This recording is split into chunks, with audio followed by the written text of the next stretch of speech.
how important is solidarity in the food movement and in our local food system. What I mean is this. Today we met a young farmer who is beginning to take over one of the spaces that we were farming at for a short term.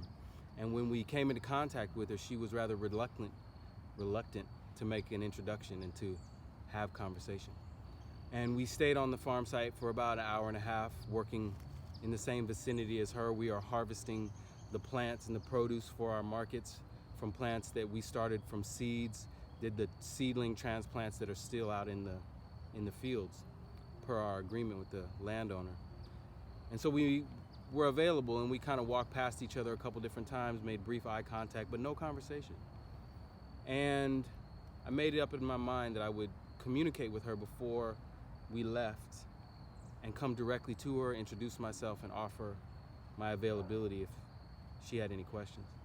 And when I approached her, I said, "Hello, my name is Eugene Cook." I gave her one of our Grower You Are cards. She took it, and I said, and she immediately cut me off and spoke for me and said, "If I have any questions, yeah, I'll call you." And I said, "All right." I had nothing more to say. But the fact of the matter is, she's a young farmer, and I'm a seasoned farmer. The fact of the matter is, she's working on a farm where we have done bokashis, liquid implements, fertilized the soil, planted the seeds, and much of the food that she's eating right now, she's eating because we planted it. And much of the energy that's around the urban food system in Atlanta is because of our years of work since 2007, working in this urban food system. And so why come? Why come and not cooperate? Why come and not collaborate? When we do that, it empowers landowners who are not farmers. It empowers executive directors who know nothing about farming, because we as growers devalue ourselves by not honoring our relationship with each other, but honoring the opinions of people who know very little about the food system and earn their money in different ways.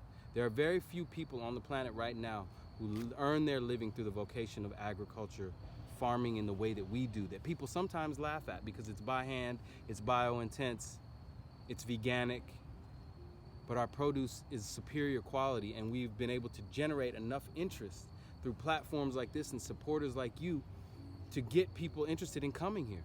We have a coalition here of farmers in Atlanta that was spearheaded by a young farmer who came from another state to come to Atlanta to do this work. And now that there's been so much racial injustice, killings and murders and police murders and uprisings and all of that, that farmer is now turning around to leave this city after having made a name for themselves, after inserting their politics, after have taken us on publicly based on the things that we say in our social media. This is what's happening. If we as young, up and coming new urban farmers don't have solidarity with farm workers, then there's trouble. If we as urban farmers don't have solidarity with rural farmers, there's trouble, because who actually grows the food? So why do you think there's a lack of that kind of respect and solidarity amongst growers? Who is it that's entering into the food system? Why do we have people in the food system who are not interested in growing food? And how do they end up in leadership?